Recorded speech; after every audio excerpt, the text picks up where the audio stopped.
You're in the mix. SKM presents Strictly for the Music Podcast. You are now live with the #1 podcast for all upcoming artists worldwide. It's the real deal.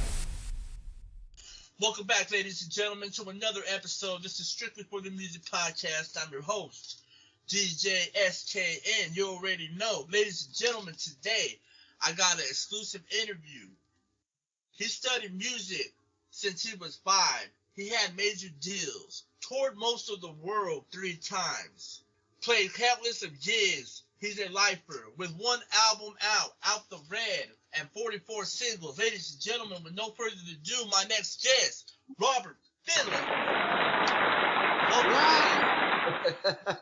Thank you very much. Thank you, man. I appreciate you taking the time and letting everyone know and my audience know about your journey in music and and this. I mean, man, you have such an amazing story. We're going to get into it, man. But I want to say, man, thank you for taking the time for sitting down here and let us know how you came upon music. So, with no further ado, let me get to the first question. Describe your music from the beginning, man. What inspires you to start creating music? Oh, man.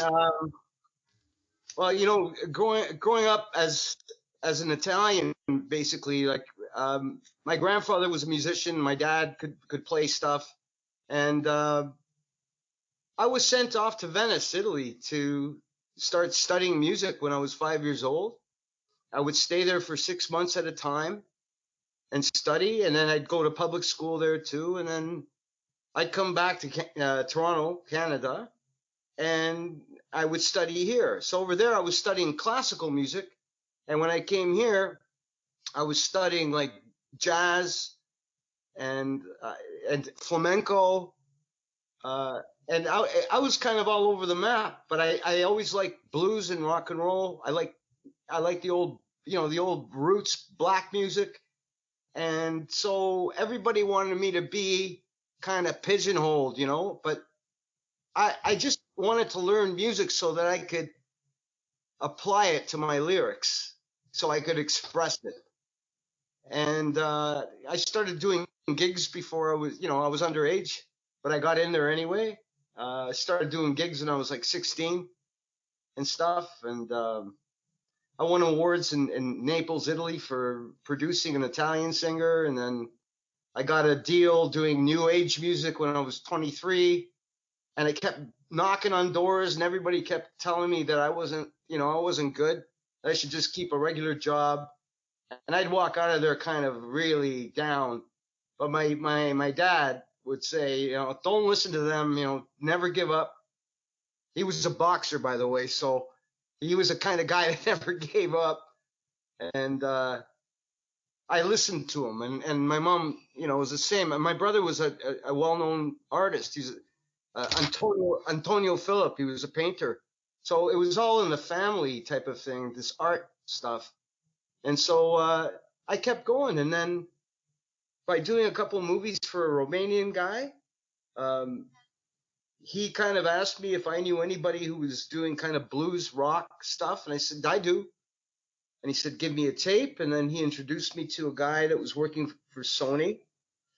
And the day after, I had a deal. And then the next thing I knew, I was in the studio with a famous Canadian producer named Peter J. Moore, who worked with the Cowboy Junkies and the Holly Cole Trio. And God, he's still at it, mastering like stuff and just amazing. He won a Grammy for 5 years ago for basically revamping one of Bob Dylan's basement tapes. And he actually restored it and won a Grammy for it. We're really good friends, and he helped me a lot. And yeah, I don't know. I went on tour before my actual first album was out. There was only a couple singles out in Germany, but they hit #1. And then they hit #1 in Scandinavia, and on and on. And then while I was there, I recorded my second album before the whole first album was released. So it was crazy, but it was a lot of fun. Anyway, that's a long answer to your first question. That's all right, man. That's hey. The more you're interacting with the audience, the better, man. So, man, I appreciate that. So, with that being said, man, so studying music since you were 5, man. You said it was 86, 87 when you handed him the instrumental CD, right? That's right. Yeah. It was actually it wasn't even a CD. It was a cassette tape, and it didn't have it just had my name on it. That's all it had. But it got airplay in Canada. They would play it late at night because it was really kind of, I don't know, kind of just soft. That's soft, but kind of like very mysterious kind of music. And it was just, I was a fat kid, man, you know, like I got picked on a lot. And it was my way of kind of letting out my feelings. And then I got a little bit agitated about the way I felt about myself. And I didn't go to a gym, but I lost 100 pounds and I got down to what I am now, 147. So I was 247, actually 247, 243. And I just kind of went, that's it. I'm getting in shape. I have all these songs. I mean, I've written probably 2,700 songs, I guess. Maybe even more. Maybe even more. I don't even know. I have a trunk full of it. And I just finished, actually it was April 18th. I finished my girlfriend's album, called Invisible. She's on Drupal or whatever. Her name is Cynthia Knight, and she's a lifer like me. She was actually a child prodigy. She started just reading music when she was like 5 years old, 4 years old, and it's an excellent record. And I'm pushing that right now. So I'm acting as her manager, and we're trying to get some, a record deal, because she's never had one, and she really, if anyone deserves one, man, it's her. And at the same time now I'm working on a new album of country rock songs that I've had lying around that I keep writing, and then I want to go on to something else. I produced a reggae artist named Mikey Power about 15 years ago, who got a deal with Universal, and then he kind of slipped up, and but it won in Canada, won the best world beat album, and so it was good. It's been look, I mean, this being a musician, being an artist it's a roller coaster, like you don't know, you just can't tell. And these days, when music is released, because so many people are releasing music, that you're really a needle in a haystack. And yeah, everyone, you know what I mean? Yeah. Let me ask you this, man. Did you meet your wife playing music, man? Yeah, we did. That's dope, man. Well, she's not my wife yet, but I call her my wife. Yeah. And we've been together for 14 years, so. Okay, so let me ask you this, man. We met. Yeah, no, we met because I got called in to do a guitar session, and she got called in to do a piano session. She's a concert pianist. Uh-huh. So that's how we met. But when we met, she was kind of going through the end of her marriage, and I was going through the end of a relationship, and we just we liked each other, but we stayed away from each other until the other two took off, and then we were free to be together. And ever since, we've made music, like from day one. Like that's what we do, That's amazing, man. That's amazing. How did you discover Drupal, man? I don't know how that came up exactly. It was like I think it could have been through Facebook that someone had said, check out this site. So when I did, I thought it was good, because it was it's community based, Yeah. But here's the thing, like about a lot of these kind of sites, everyone's trying to encourage everybody, which is great. I think it's a good thing. Right. But but in all honesty, some people that do put their stuff on there, in my opinion, they're not ready to be on there yet, which is fine. But I feel awkward even, criticizing. I try to be constructive, but but people get offended easily, right? And I don't want to, I don't want to offend anybody. Right. But sometimes people go on there and just, I don't know whether or not they're just singing into their phone, and they think it's good enough. It's not, Right. You gotta invest a little bit more than that. It's like, it's a long, hard road. Yeah, man. Yeah, honestly, man, that's how I discovered your music was on Drupal, man. And when I heard your song, man, what is it, Memphis, right? Your pin one? Yeah. Yeah. Yeah. Man, One of I them. love that tune right there, man. That was wonderful, man. And man, I just messaged you, man. I said, hey, man, would you mind doing an interview on my podcast, And I'm glad you accepted it, man. Oh no, I'm flattered that you asked. If you only knew the way that thing was done, I mean, you listen to the drums in there, and people can't believe it, but it's true. I do I have the computer system with Cubase on there, but it's not working right now, and it hasn't been working. It's funny because as soon as my mom got sick, she passed away a few years ago. It stopped working. And so I have an old analog tape machine, and I thought, what am I going to do about the drums? Like, how am I going to do the drums here? So what I did was, I did what I used to do when I was a kid. I pulled out suitcases, and I took an old banjo, and I made it sound like a snare drum, and I use the luggage for a kick drum and the toms. And I do have a crash cymbal, but I use some of my mom's old pan, like pan lids for the hi-hats. So all the drums are like, everything's organic. There's no synthesizer on any of it, and it's hard to do. Actually, I ruined my arm kind of. I have tendonitis in my arm because when I do the kick drum, I have to punch it.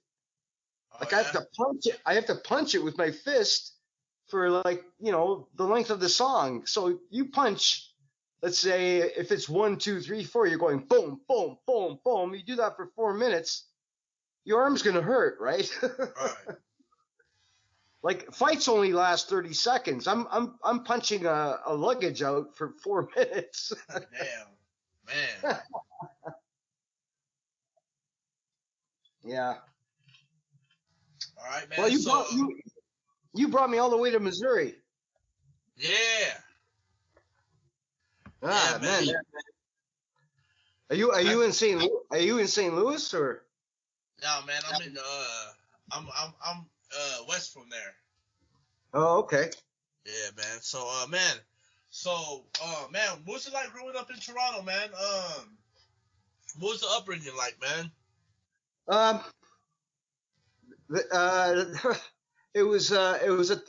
grew up in a pretty tough neighborhood because there were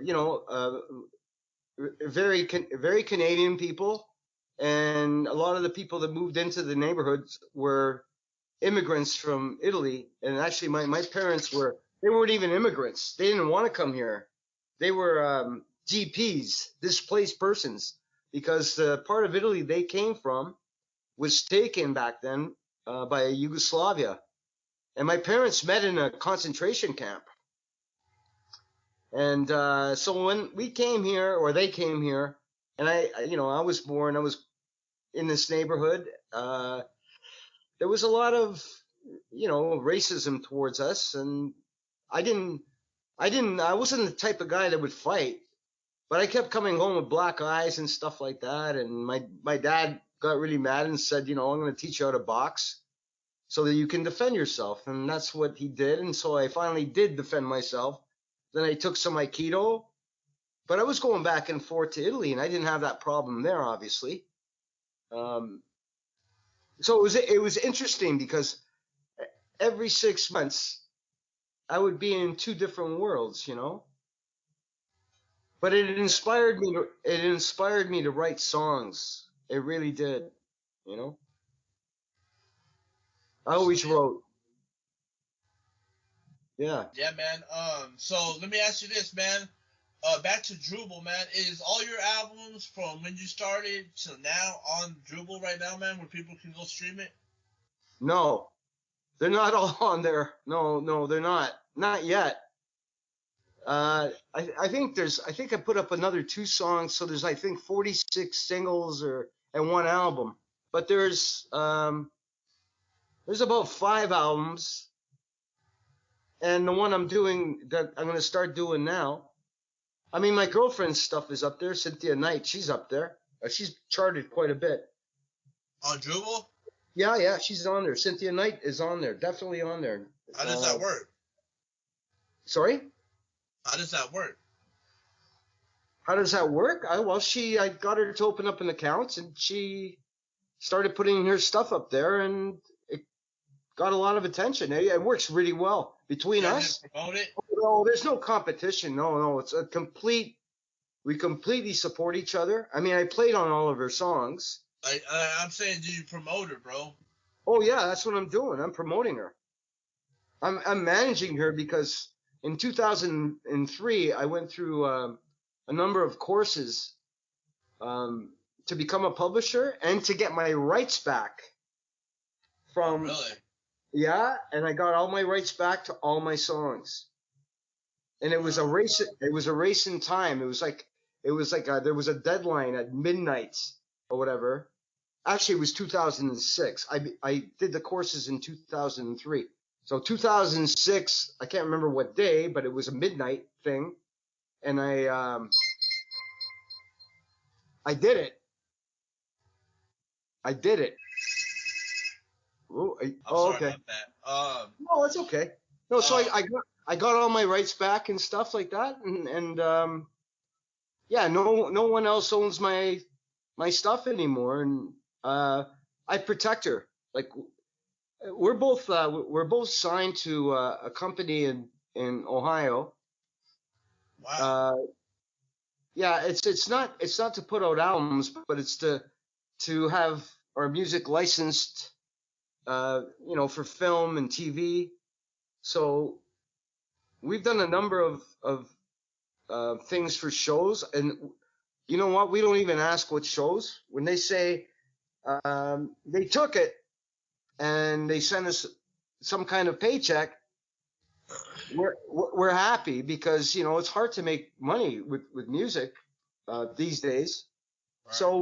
So we're happy about that, and yeah. So I'm promoting her, but I'm protecting her too because a lot of these deals, people say, I love your stuff, blah, blah, blah, blah, blah. And they'll say, do you want to buy package number 1, package number 2, package number 3? Here's a word to the people out there. If there's a publisher out there who's asking you for money, it's unethical. It's unethical. It's called song sharking. And, it's okay to give them a cut, but it's not okay to pay the money up front. Right. Not cool, Wow. So I make sure I protect her that way, and yeah, no one's gonna get through to me that way at all. They tried, like they wanted to buy a catalog for me, and it was like, look, without being rude, I'm not paying you. Right. I'm not gonna pay you to listen to my music. I mean, Right. come on, That's why Drupal's good.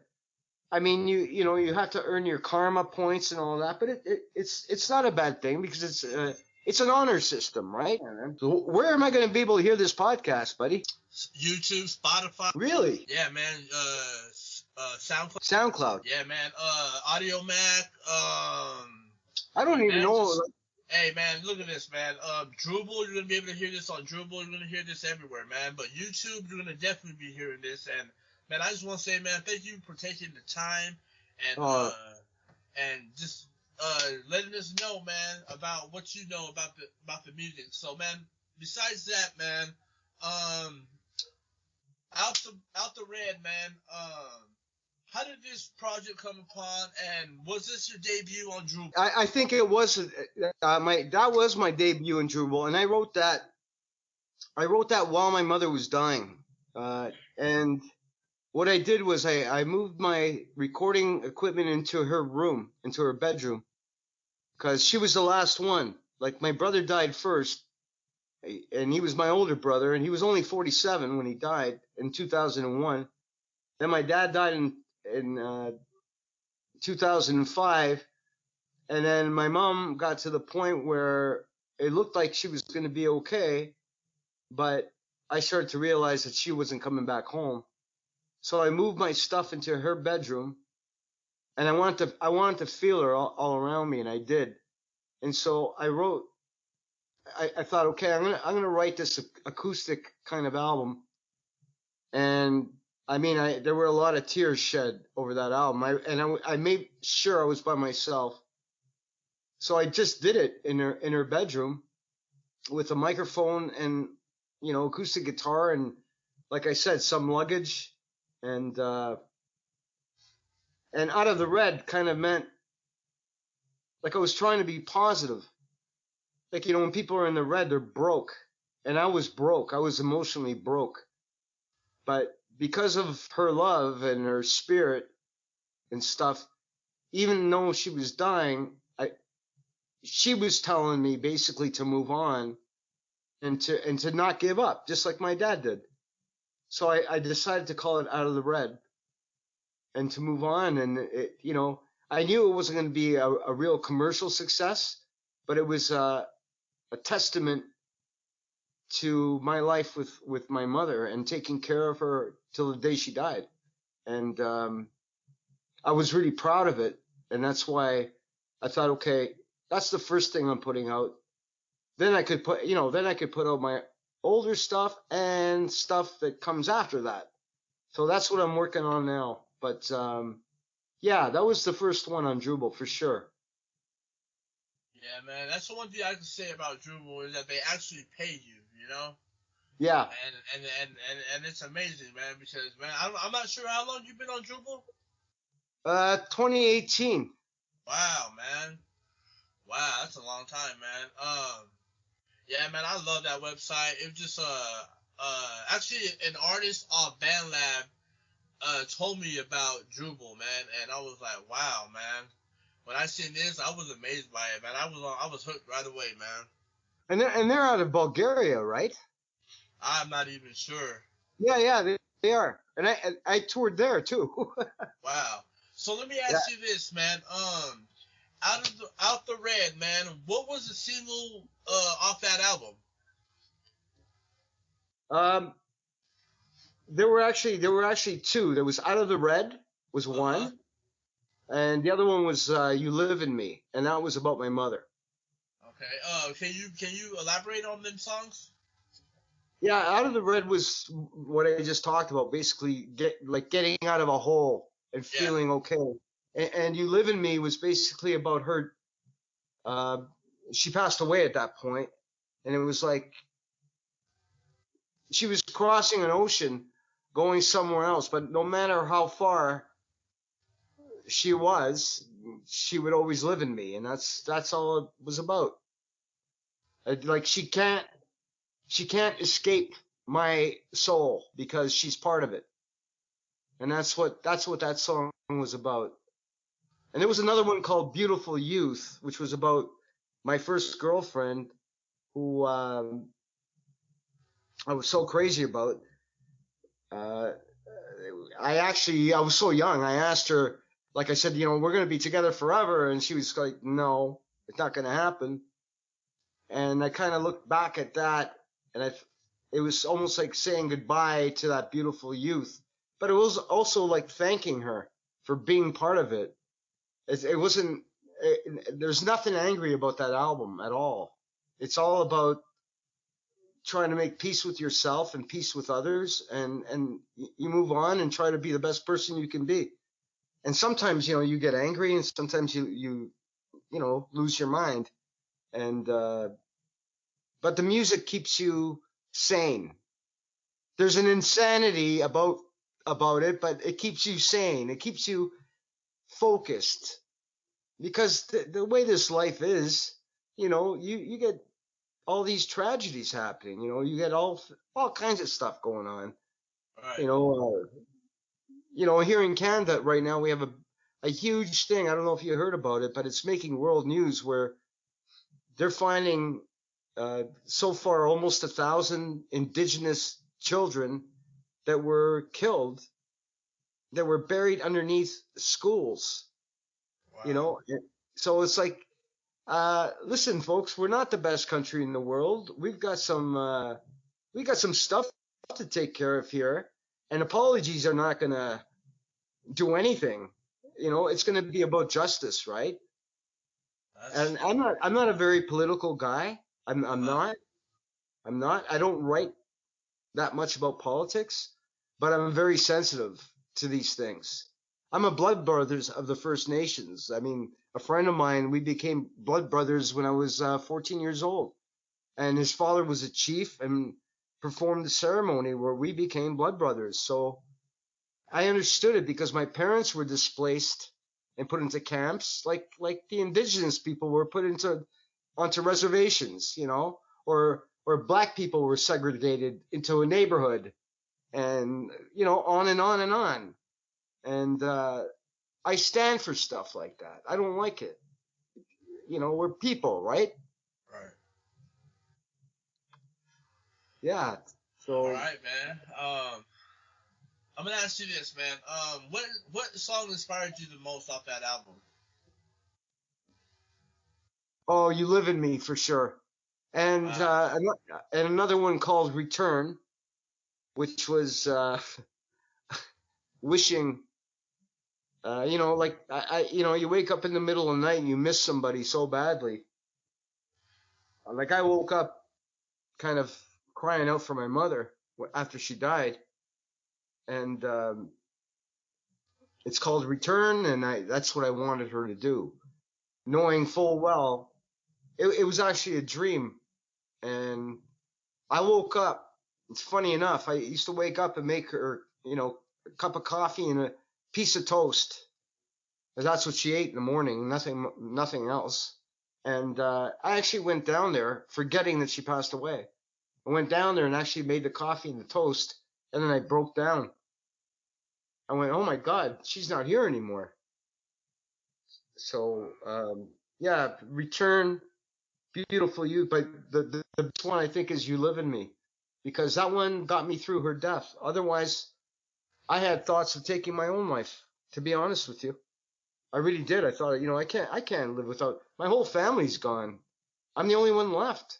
And my brother wrote a book at one point, and he dedicated it to me, and he said, Robert, you're the last breath of this family. And he wrote it 10 years before he died. And I thought, did he know he was going to die? Like, why did he pick me? And it scared me too, because I thought, okay, when am I going? I don't want to go anywhere yet. I've got things to do, but I'm doing them. Yeah, man. That's amazing, man. You know what? You probably be the first one that I know so far that wrote an album on their mom, man, and that's amazing, man. Well, listen. I love them so much. They taught me so much. Every time I wanted to give up, my dad would say, I'm not gonna swear, no, I'm not gonna do anything like that. My dad would say, F them, you keep going. Don't listen to anybody when they put you down. You just keep going. Don't give up. No matter what happens. No matter what happens with the economy, this is who you are.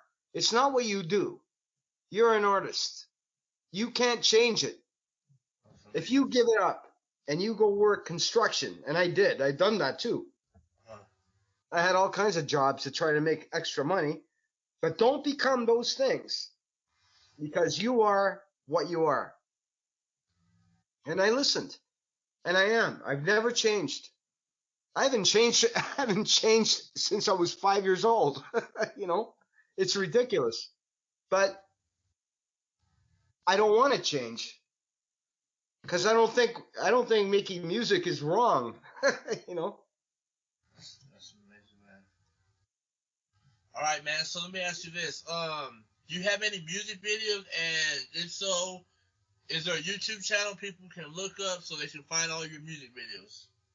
Uh, I have a music. Well, I have some videos up there. There's one that was done uh, in Hungary in 1995, if you can believe it. That's how long ago. They can look up just punch in my name. So it's Robert, and the last name is spelled Philipp.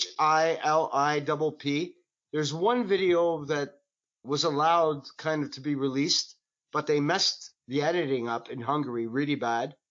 It almost looks like I can't play guitar because it's out of sync. but it was Okay. but it was a hit, and it's called Just the Same. And then there's a few other videos of me just in the studio, kind of with my acoustic guitar. And so now we're trying to get some funding to do a video for Cynthia Knight, to do a video for one of her songs.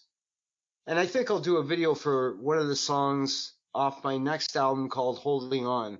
Not the album's not called Holding On. The single is, though, and it's a good song. It's a common title, but it's almost about the song is about stop wishing your life away. Do it now before you lose your gift of being young, type of thing. And young doesn't mean the number. It's the vigor, your push, your will to keep going, to do good. So other than that, there's not much video. There, I don't even know, because I don't keep track of stuff like this. But Yeah. if they punch in my name, they'll find me, and All right, man. they'll find some silly songs. Like there's one about pizza margherita that I did for a film. And don't ask me what film it was in, because I didn't ask. I just know I got paid for it, and they used it. I made up a story about being in love with a girl named Gina, and she was trying to get me to stop eating pizza, but I left her because I liked the pizza more than I loved her. Oh, man. You have to have some fun sometimes too, right? Right, man. So, all right. So, man, here comes my favorite part, man. All right, Okay. man. So, we know that you've been around the world 3 times, man, and you have a lot of experience in performing, man. Let me ask you this. What venue is one of your favorites and one of your best memories? Oh, okay. That would have been, yeah, this is my favorite memory, actually. I have so many of them. But one of them was I was asked to do a festival called the Blue Danube Festival in Austria. And when I did it, I was approached by this guy, and he said, I manage this certain artist, and he really likes the album.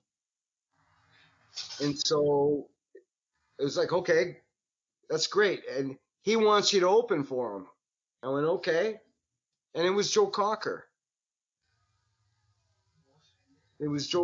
So, yeah, I did a run opening up with Joe Cocker, and then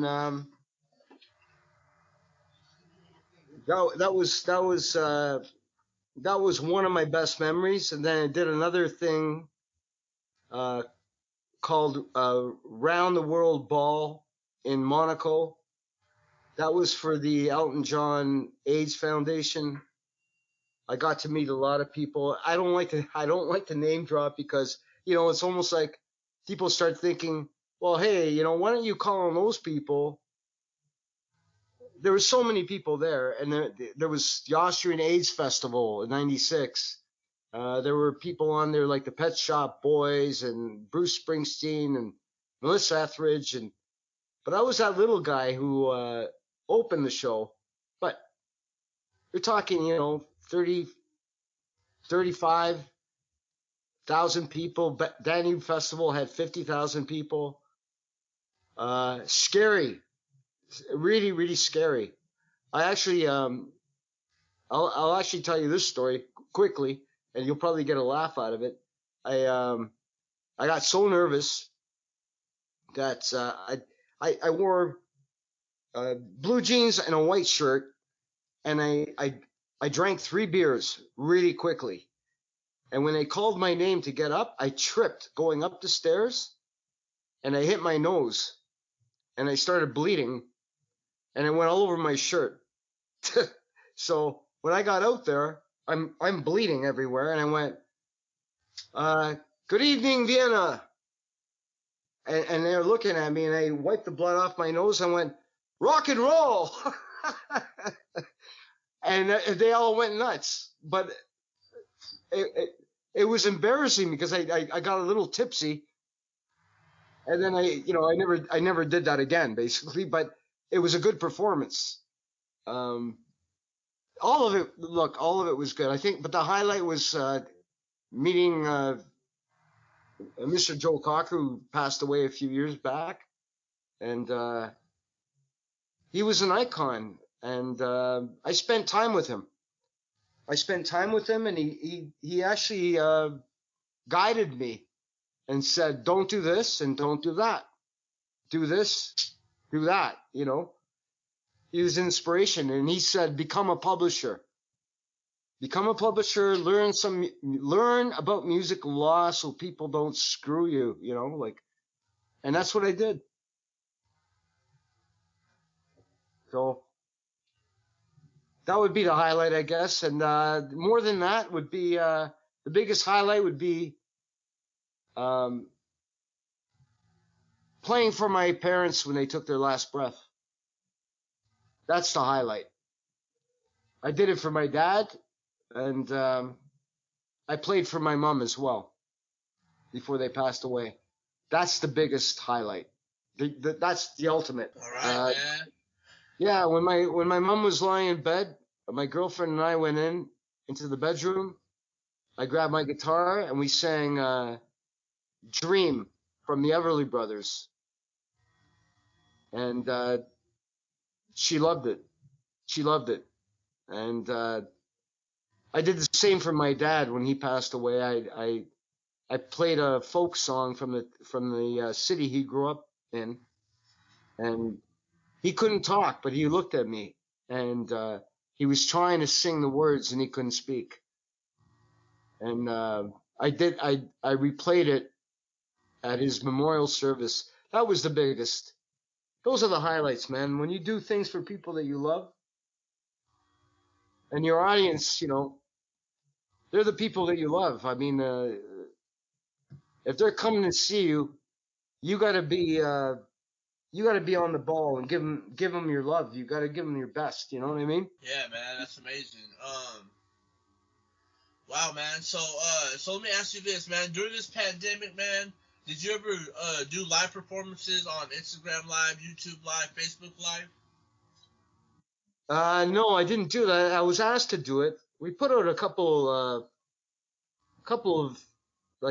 recorded videos on, like, playing live, but recorded on YouTube, but no live streaming. We didn't do that because I don't know why, because everybody was doing it, and it all of a sudden it became, everybody had a tip jar and all that stuff. And one thing I've never done is every time I played a gig, didn't matter where, if the owner said, "Listen, man, I can't pay you," if it was a small venue, "I can't pay you, but we're going to pass around the jug, for people throwing tips," I would say, "No, it's okay. I'll do it for free." Because I didn't want to feel like a beggar, Right. I didn't want to beg, man. So That's amazing. if people, some people, a lot of people would buy me a drink, but then sometimes there'd be so many drinks that I thought if I drank all these things, I wouldn't be able to play anything.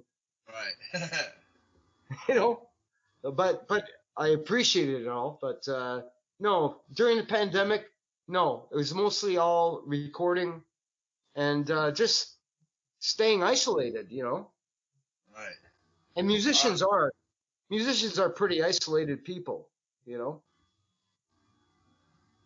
not. I don't know. At least for myself, I'm not the type of guy that I used to hang out after a gig or whatever, but I don't do that. I didn't get into any funny stuff.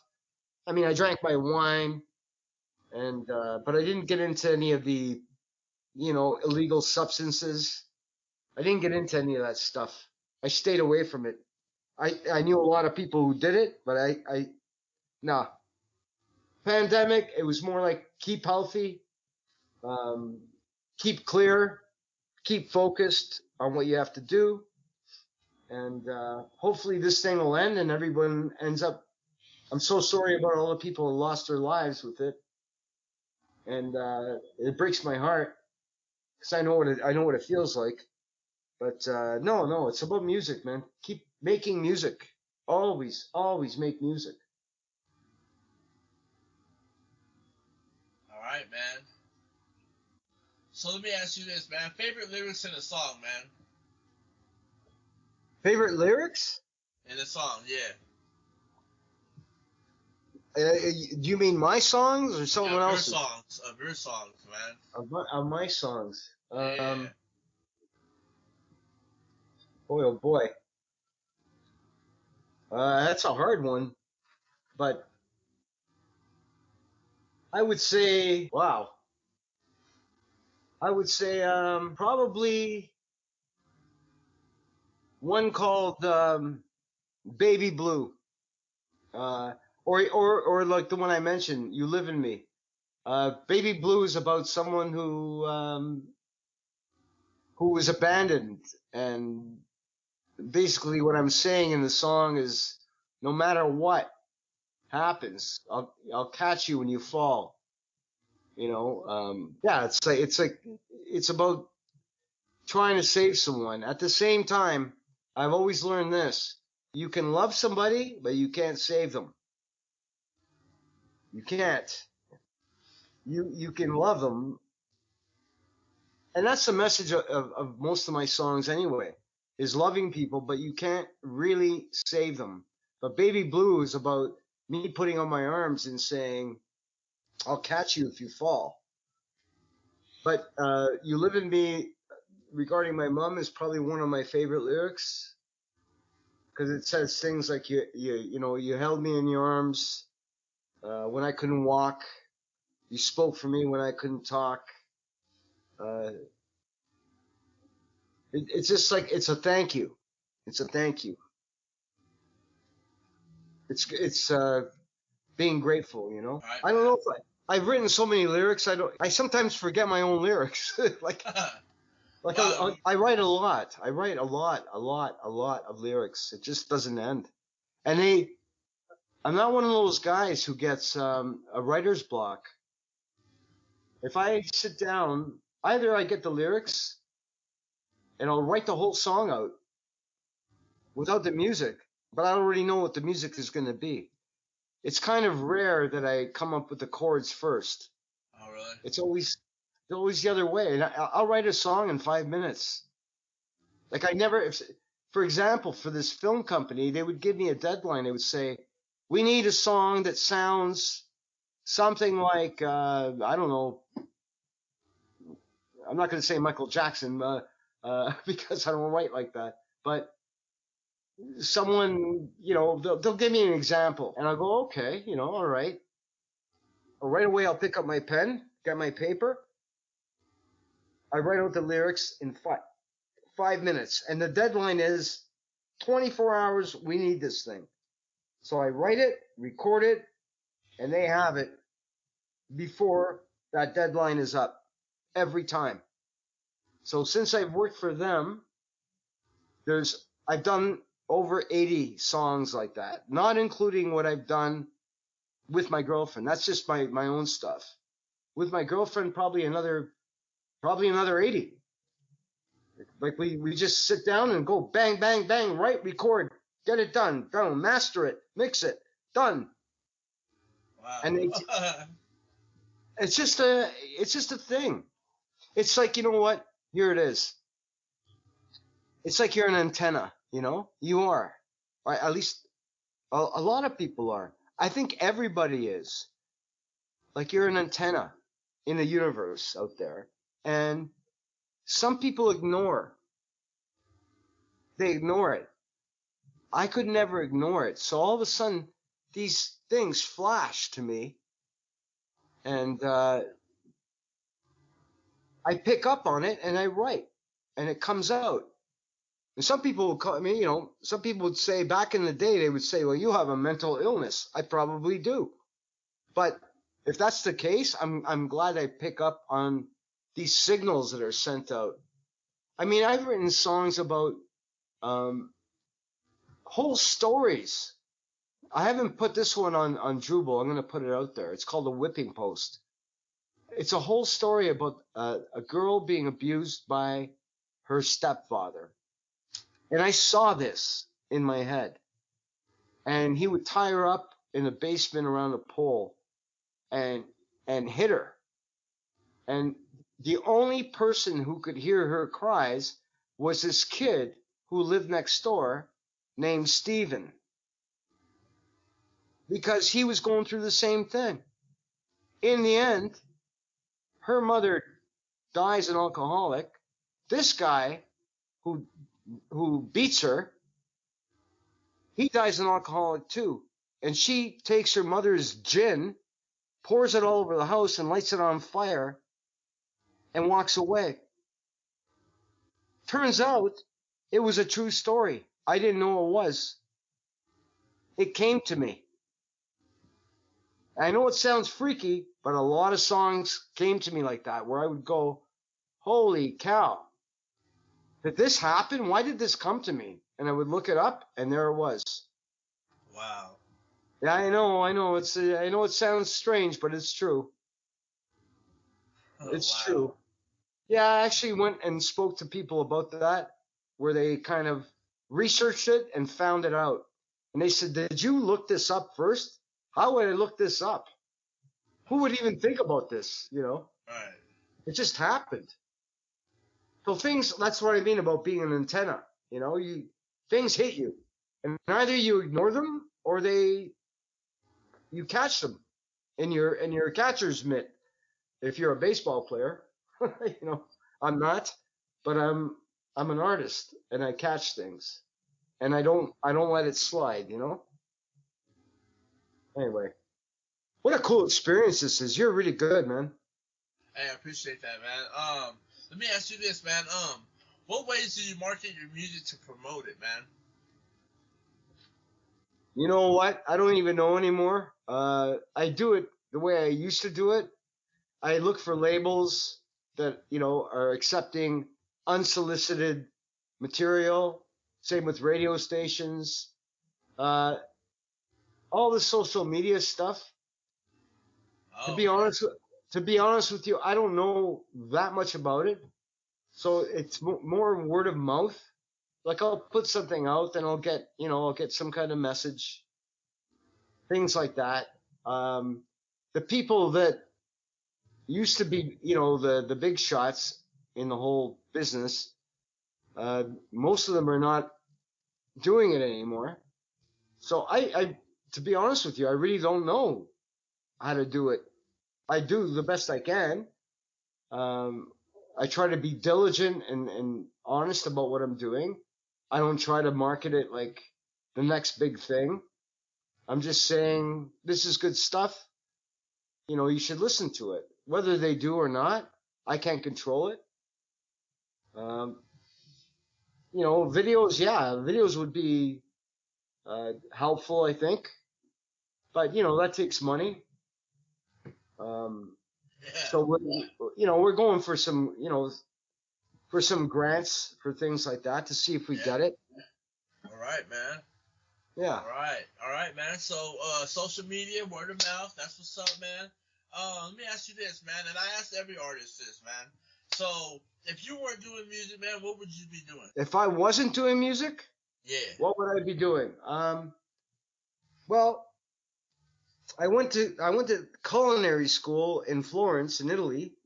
I'm a really like I was 1 year away from being a certified chef, and the last year I didn't take it because it was baking, and I don't like sweets, so I didn't go. So I'd probably be a chef because like I can cook anything for anybody, and Gordon Ramsay would probably crap his pants because he can't cook. On the record, Oh, yeah. at least Italian food, he doesn't know what he's talking about. He makes mistakes, like huge mistakes. But yeah, that's what I would be doing. Probably I would be a chef. I'd probably be a restaurant owner. Right. But you know what? In all honesty, that falls a far second because music is number one. You know, I would have been, if I would have been a chef, I would have been financially completely set. But I can't give up music, man. There's no way. In fact, we're me and the lady are probably going to move to Italy next year. We're going to keep working for the American company we work for, keep doing music, but we're moving to the south of Italy where there's no real winter. We don't want to see winter anymore, man. We want to be in the sun and by the sea. You know what I mean? All right. Yeah. Yeah.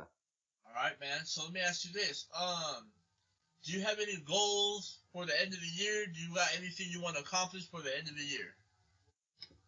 I'd like to finish my new country rock album by the end of the year. Oh, so you're wait. So you said that your favorite genre is rock and blues, right? I like pretty much all genres, but this group of songs I've written, it tends to be more like a country rock. And I'm not talking about Taylor Swift. I'm talking about Real country rock. real country rock, a little bit more grit in there, and also a lot of sensitivity stuff. But I love the old Motown stuff too. I just don't have the vocals for that. I mean, my girlfriend does, but I really love like the Temptations and Stevie Wonder, and like I flip out for that stuff. I'm just not that, I like the Beatles too. I can't sing like those guys, but that's what I grew up on. I grew up on all that stuff, and those guys, all that stuff taught me how to kind of structure songs. And I did get like I do have like a degree in composition and arrangement. I'm good at putting it together. Um, I always had a lead singer in a band, and then they always had this ego where I'd go, you know what, go away. I'll have to do it myself. And all of a sudden people started saying, wow, you sound a lot like Bob Dylan and Leonard Cohen. I'd go, okay, all right, okay, thank you. I can't do much about my voice, but my girlfriend, being a vocal coach, has taught me a little bit more because I always sing from my throat and I smoke cigarettes like an idiot. I shouldn't be doing that. But she taught me a lot where she goes, you got to sing from your feet. I'm going, what is it? What? From my feet? From your feet? Yeah, it is a thing. And when she sings, you can tell it's coming from there because like when I record her singing, she's got to stand back from that microphone, man, because she will blow the meters on the microphone. But she can go the other way and be very soft. Where for me, I got to kind of be up close, But it's more for me. I'm more of a storyteller, so it works. So I'm not going to change it. I'm not going to sing from my feet because I can't. I can't. I just can't. But I've gotten better because of what she's.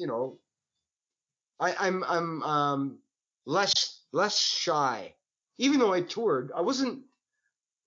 I was shy when I toured, but when I would start and the audience would react, I wasn't shy anymore. Then I interacted, I had fun with them. I had fun. I wasn't a bad boy. I could have been, but I wasn't. I was a good boy. I just did my music and went back to where I had to go, to sleep. I didn't party. I didn't party. I would drink my wine, but I didn't like the parties, Right. I didn't like them. They weren't, it's not a healthy environment. You can't. You got to keep healthy on tour. Right. Right. Yeah, stay hydrated, man. You have to. The first 3 days of my first tour, I got drunk, and I was sick like a dog. I remember calling my father saying, I gotta come home. He goes, no, just stop drinking, drink water. I went, yeah, okay, Dad, I'll do that, and I didn't touch anything else. So, yeah, I'm a lifer, man. I'm a real musician. Amazing, And man. you're a really good host. Thank you, man. Appreciate that. So let me ask you this, man. During your journey in music, man, what is the best advice you have been given? To The best advice I've been given was to really be informed about publishing. Number one, be very informed about publishing because of ownership of your material. That's one, because that can really ruin your career, where people are taking money from you that shouldn't be getting it. That's one. Two, stay true to your art. If people start saying, hey man, I know you do blues and rock and roll, but you should really be doing a rap tune, and if that's not your thing, don't do it. And if they say, okay, well, if you're not going to do that, we don't need you, then walk away. The other thing is, learn your instrument. Learn it. You don't have to be, a studied virtuoso. You could be, like the blues guys that never got an education, but they learned their instrument by themselves. We're talking about every blues guy you can imagine, from B.B. King to Elmore James to Blind Boy Fuller. These guys couldn't go to school. They were black. They were broke, and no one cared about them. They learned by themselves, and they innovated. They innovated the guitar. They innovated it so that people like me, who are better off than them, I'd go, what the hell did they just do? Holy cow. And you listen to it again. You listen to it again. You listen to it again over and over. You go, it's not that easy what they did. Like they took the hard road. They took the hard road. And I think that's what every musician should do. You take the hard road, not the easy way out. You don't get out there, become famous, and start selling perfume and running shoes. You don't become a brand. You know what I mean? It's because then it's not about your music anymore. It's about your persona and how good you look. And, like oh God, I don't even want to say it, but you take some maniacs that are out there right now who think they're God, and they're going, I'm the best. And they get up there and they do Bohemian Rhapsody and they can't sing. You don't go there, man, unless you can do it. Don't go out there and go, Mama, I just killed a man. Like, don't do it, man. Don't touch it. If you can't do it, don't touch it. Don't do it. All right. So let me ask you this, man. With that advice right there, would you use that and let any upcoming band or musician in your local area, would you give the same advice to them? Yes. Learn your instrument. Learn it. Learn it enough to express what you're trying to portray in your songs, like what you're trying to get across with your song. I don't care if you can play two chords. But get those 2 chords right. And here's the other thing. You don't need 10 producers for one single. You don't need 10 writers. Write the song yourself. Play it as best as you can. Get in with a good producer. I mean, I've been producing forever, so I don't need a producer anymore. But I'm not shaking my head to it. Like, I'm not saying no, but I know what to do for my own stuff, as well as other artists. I produce a lot of artists. So make sure you know what you're doing to get your own material out there. And you don't need all these other people stepping in and say, I don't like that line, change that word. And all of a sudden, when it comes to your performing rights, your royalties, you've got 10 people on there. And all of a sudden, out of 100% of your material, you probably have 3% because there's so many people involved. You don't need that many people involved. You just don't. I mean, look at Bob Dylan. I mean, he wrote his own song. You don't see anybody else there. It's written by Bob Dylan, not written by blah blah blah blah blah blah blah blah blah blah blah blah. How many people does it take to write a song? It's a very personal experience. So it should be treated that way, as a personal experience, because it's very personal. It's very, very personal. Unless, you co-write with someone else. Now you have 2, but not 10. And 10 producers. One guy's I do beats, man. Oh, that's cute. You do beats on a beatbox. That's cute. Now, please. I mean, anyone can do it. Look, I'm doing beats on the luggage. On luggage, I don't even have a drum machine, so. No, you gotta get to the root of who you are and put it out there as real as possible. And that's the way you'll connect with people. That's the way you'll stand out. Like, if everyone... Yeah, go ahead, man. Let me ask you this, man. Is what you're saying right now, is that how you had a long career in music? Yeah. Yeah, staying true to my... roots. Staying true to my belief of the art. The art. Not the business of music, but the art. Because here it is, man. When you create in the studio, that's the art. That's like when you first write the song, that's the art of the music. After that, it becomes the business. Now it's marketing. Now it's this. Now it's that. Now it becomes a whole different show. But when you go into the studio, you have to be real. Otherwise, your stuff is just fashion. Let me ask you this. Sure. Do you feel like today's music, that's what it is all about nowadays? I don't listen to a lot of it, but from what I've heard, it's a lot of branding. Yeah. You see a lot of big artists out there. They always have a brand attached to them or a line of clothing, whether it's, cologne or perfume or, facial creams or whatever. That's not what music is about. That's a byproduct. And to me, that shows the insecurity of their actual art, because they really can't rely on what they're putting out there, because it's like, it's really meaningless. If someone is, if someone's getting up there and twerking their butts and, and it's all for fun, that's one thing.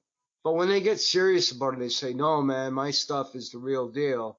Yo, it's the real deal. No, it's not. Right. And grabbing your privates when you're on stage, no, it means nothing. It means you got nothing there. It's like you're searching for something to find. You don't have it. I play a guitar. I don't have to grab, I can actually play something. Right. I don't have to grasp for anything. Straws, whatever it is. Yeah, no, I would say that out there right now, I'm not attracted to anything out there. But to be honest, I listen to more stuff on Drupal than I do on the radio. All right. Because it's new stuff, right? Like Yeah. I'm not gonna hear it otherwise. Maybe, hopefully I will. Like I'll hear it I wish them success. So I hear it on a station, like an FM station where it goes, and they get royalties and all that. That'd be great. But I'd rather hear stuff from people that are trying. I don't want to hear stuff from, people who are already out there. They're icons. They walk the red carpet. I don't care about any of that stuff. I mean, I've done it. You know what? I was offered all that. I was offered limousines. I never took one. Not one. You know why? Because when they offer you the limousine, in the end, you're going to pay for it. They're going to take it off your tab. And I go, no, sorry. I'll walk to my gig. And I would stop, and I would stop and have a glass of wine to my gig in Europe. And people would come up to me with my CD and go, can you sign it? I go, what? Yeah, okay. And they'd be like, this is my favorite song because of this or that. I'd be going, I'm so happy that you feel that way. And, and they would tell me what my song was about. And even if they were off and it wasn't exactly what I wrote it about, I would say, well, it's great that you took it that way. I'm so happy that you perceived it your own way. It's great. That's No, amazing, it's great. It was connection, and that's right. what music is. Music is about connection. And I think we've lost that over the years because, if you look at Marvin Gaye, during the Vietnam War when he wrote, What's Going On, he was talking to the world. He wasn't talking to just black people. He was talking to the world. And at that point, the world was listening. If you got someone coming up talking about, yo, my cell phone, who gives a rat's behind? Who cares about your cell phone? Who messaged you? It matters nothing. You're not doing anything. You got to do something. You connect.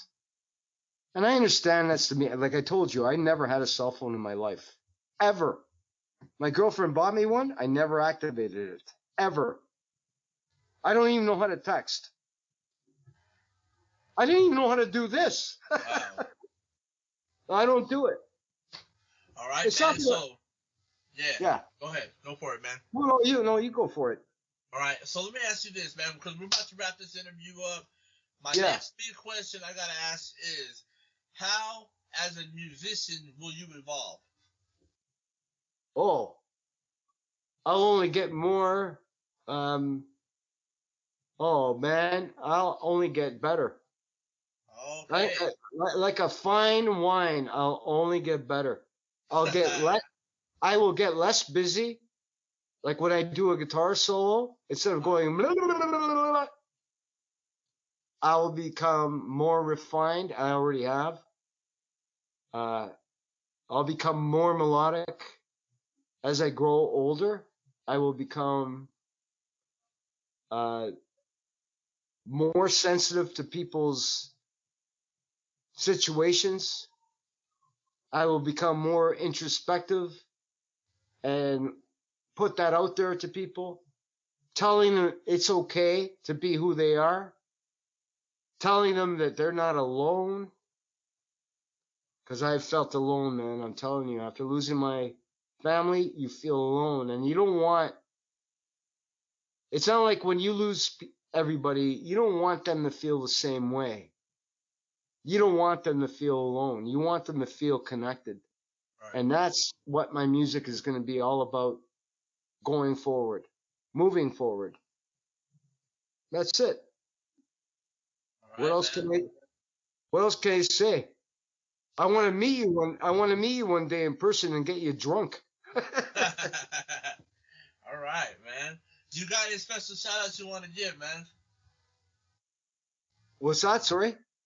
special shout outs. You got any special shout outs you want to give to your fans, to anyone in the I world? want to, yeah, I do.